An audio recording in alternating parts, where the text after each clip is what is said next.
வாழ்க வையகம், வாழ்க வையகம், வாழ்க வளமுடன். சான்றோர் பெருமக்கள் அனைவருக்கும் மாலை வணக்கத்தை தெரிவித்துக் கொள்கிறேன். சக மனிதர்களினுடைய நலனில் அக்கறை உள்ளவர்களால் தான் இந்த சமுதாயம் சிறக்குது. மனிதகுலம் மேம்பட எத்தனையோ ஞானியர்கள் சிந்தித்து இன்ப துன்பம் இரண்டும் மனிதர் வாழ்க்கையில் ஏன் ஏற்படுது, இந்த இன்ப துன்பத்திற்கு எது காரணமாக அமைகிறது அப்படின்னு சொல்லி சிந்திச்சிருக்காங்க. அப்படி சிந்தித்த ஞானியர்கள் எத்தனையோ பேர். அவர்களுடைய கேள்விக்கு பதிலாக ஒன்று சொல்கிறாங்க. திருமூலர் தன்னுடைய திருமந்திரத்தில் சொல்கிறாரு, வினைப்பதிவே தேகம் கண்டாய் அப்படின்னு சொல்கிறாங்க. நம்மளுடைய கருமையத்தில் பதிந்துள்ள வினைகளே நமது எல்லா செயல்களையும் தீர்மானிக்கிறது அப்படிங்கிறத ஞானியர்கள் புரிஞ்சுக்கிட்டாங்க. சரி, இந்த வினைப்பதிவுகள் புண்ணிய பதிவுகளாக இருந்தால் நமக்கு நன்மையும், முன்னோர்களினுடைய பாவப்பதிவுகள் நமக்கு துன்பத்தையும் தருதுங்கிறத புரிஞ்சுக்கிட்டு இந்த பதிவுகளை போக்குவதற்கு எது சிறந்த வழின்னு ஆராய்ச்சி பண்ணாங்க. அதையே இன்று இங்கு தலைப்பாக கொடுத்துருக்குறாங்க. பதிவுகளை போக்க சிறந்த வழி தவமே சேவையே அப்படிங்கிற அணியில் 6 பேர் பேச இருக்கிறாங்க.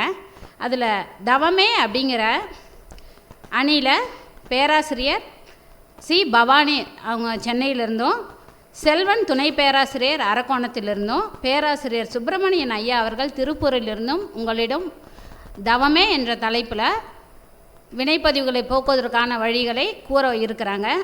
இல்லை, சேவையே வினைப்பதிவுகளை போக்குவதற்கான சிறந்த வழி அப்படிங்கிறத சொல்கிறதுக்கு துணை பேராசிரியர் வி ரேவதி அவர்கள் திருச்சி ஸ்ரீரங்கம் மனவளக்கலை மன்றத்திலிருந்தும், பேராசிரியர் கோ பார்த்திபன் ஐயா செங்கல்பட்டு மனவளக்கலை மன்றத்திலிருந்தும், பேராசிரியர் ரவிச்சந்தர் அவர்கள் விழுப்புரத்திலிருந்தும் இங்கு வருகை புரிந்துள்ளார்கள்.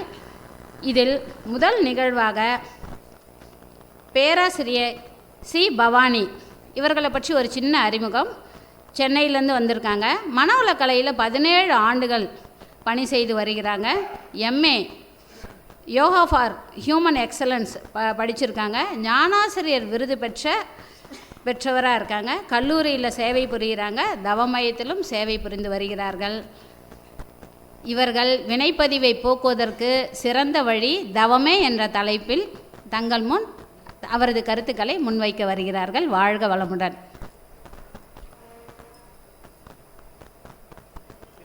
சேவையினால தான் நம்மளுடைய வினை தூய்மையை போக்கிக் கொள்ள முடியும்னு சொல்லியிருக்காரு. குடும்ப கடமையை சிறப்பாக ஆற்ற முடியும். குரு காணிக்கையே அதுதான், சேவை தான் அப்படிங்கிறத சிறப்பாக சொல்லியிருக்கிறாங்க.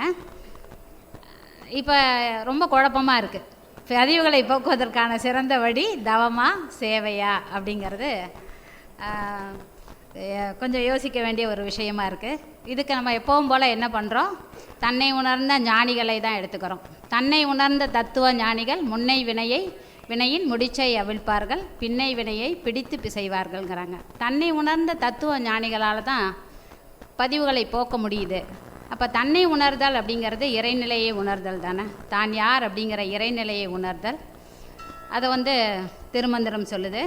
ஔவையார் ஒரு பாடலில் கேட்குறாங்க, அரியது எதுன்னு கேட்குறாங்க. அரிது அரிது மாண்டிடராய் பிறத்தல் அரிது, அது நின்ன மருது கூன் குருடு செவிடு பேடு நீக்கி பிறத்தல் அரிது, பேடு நீங்கி பிறந்த காலையும் ஞானமும் கல்வியும் நயத்தல் அரிது, ஞானமும் கல்வியும் நயந்த காலையும் தானமும் தவமும் தான் செய்தல் அரிது அப்படிங்கிறாங்க. தானமும் தவமும் தான் செய்வோராயின் வானவர் நாடு வழி திறந்திடுமேங்கிறாங்க. அப்போ அரிய விஷயங்கிறது தானமும் தவமும் நம்மளே மனமுவந்து செய்யக்கூடியது.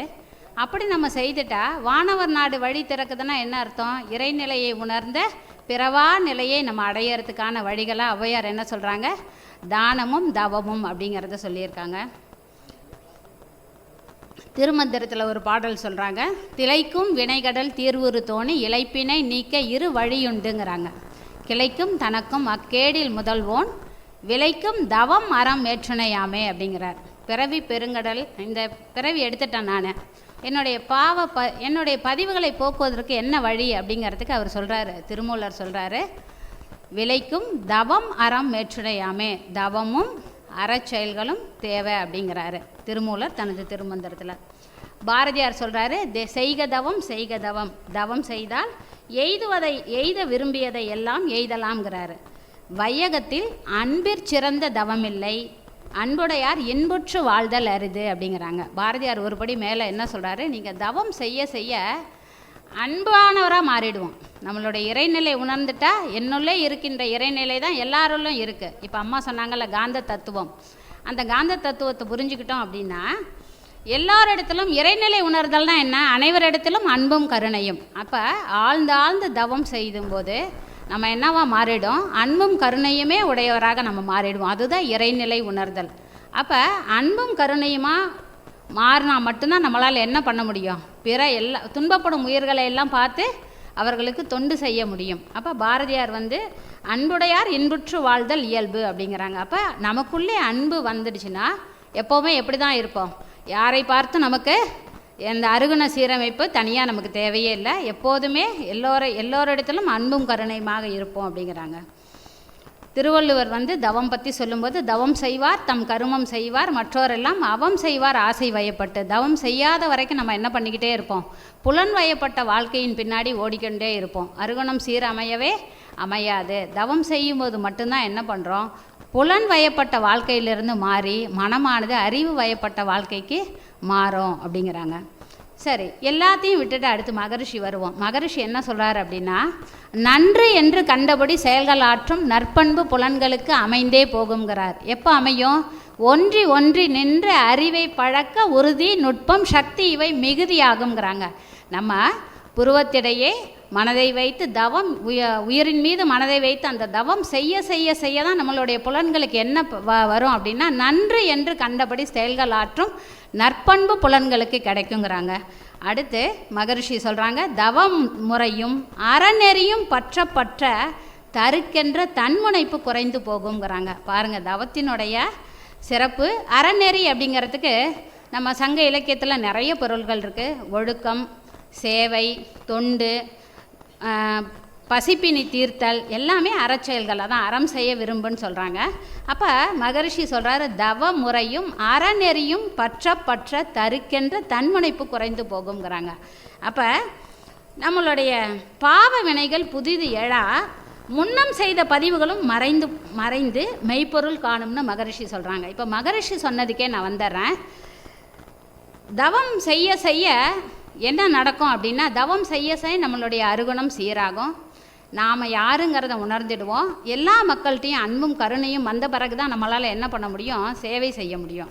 அப்படி சேவை இப்போ எல்லா இடத்துலையும் சேவை செய்கிறாங்க. கோயிலில் கூட பார்த்துருக்கோம், ஒரே ஒரு டியூப் லைட்டை கோயிலுக்கு கொடுத்துட்டு அதில் எவ்வளோ பெரிய பேர், அவங்களுடைய பேர், அந்த ஒரு செருக்கு அது அவங்ககிட்ட இருக்கும். நாங்கள் அந்த புகழுக்கு ஆசைப்பட்டு செய்கின்ற சேவை, அந்த சேவையினால் நிச்சயமாக என்ன நீங்காது, பதிவுகள் நீங்காது.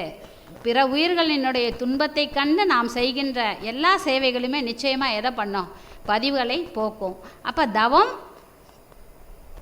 அறம், தவம் சேவை இப்படி வச்சுக்கோங்க. தவமும் சேவை இரண்டுமே பதிவுகளை போக்கும். இந்த தவமும் சேவையும் எப்படி பதிவுகளை போக்கும்னா, இப்போ மகரிஷி இரண்டொழுக்க பண்பாடுலேயே சொல்லிட்டாங்க, நான் எனது வாழ்நாளில் யாருடைய உடலுக்கும் மனதுக்கும் துன்பம் தரமாட்டேன்.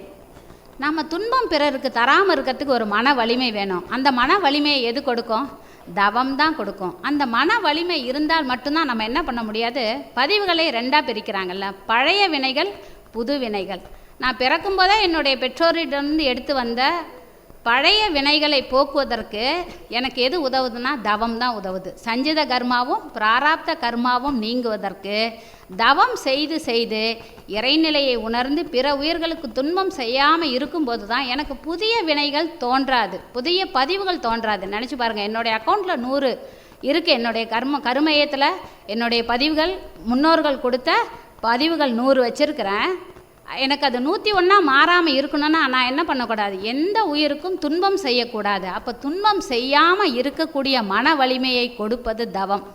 சரி, ஏற்கனவே நான் 100 வச்சுருக்கேன், அந்த 100 பதிவுகளை போக்கிக் கொள்வதற்கு எது உதவுது அப்படின்னு கேட்டிங்கன்னா, துன்பப்படும் உயிரினங்களுக்கு என்னால் முடிந்த உதவிகளை செய்வேன்னு செய்கிறோம்ல, நம்மளுடைய சேவையானது புதிய பழைய வினைகளை போக்குவதற்கு உதவுது. சஞ்சித கர்மாவையும் பிராராப்த கர்மாவையும் போக்குவதற்கு சேவை உதவுகிறது. புதிய பதிவுகள் தோன்றாமல் இருப்பதற்கு, ஆகாமிய கர்மா எனக்கு வராமல் இருப்பதற்கு தவம் உதவுகிறது. இப்போ அந்த தவம் எப்படி இருக்கணும் அப்படின்னா, தன்முனைப்பு இல்லாத, தன்முனைப்பை போக்கிக் கொண்ட தவமும் தன்னலமற்ற சேவை மட்டுமே நம்மளுடைய பதிவுகளை போக்கிக் கொள்வதற்கான சிறந்த வழி அப்படின்னு சொல்லி மகரிஷி சொன்ன பாடலின் மூலமாக இதுவே சரியான தீர்ப்பாக இருக்குன்னு சொல்லி அவையோற்ற சமர்ப்பிக்கிறேன். வாழ்க வளமுடன். தன்முனைப்பு இல்லாமல் நீங்கள் தவம் செய்து செய்து தன்முனைப்பை நீக்கிய பிறகு நாம் செய்கின்ற சேவை, இவை இரண்டுமே பதிவுகளை போக்குவதற்கான சிறந்த வழி. அதனால் பதிவுகளை போக்குவதற்கான சிறந்த வழிகள் தவமும் சேவையுமே. வாழ்க வளமுடன். வாழ்க வளமுடன். எப்படியோ எப்படியோ எப்படியோ தப்பிச்சுக்கிட்டாங்க பாருங்க. வாழ்த்துக்கள்.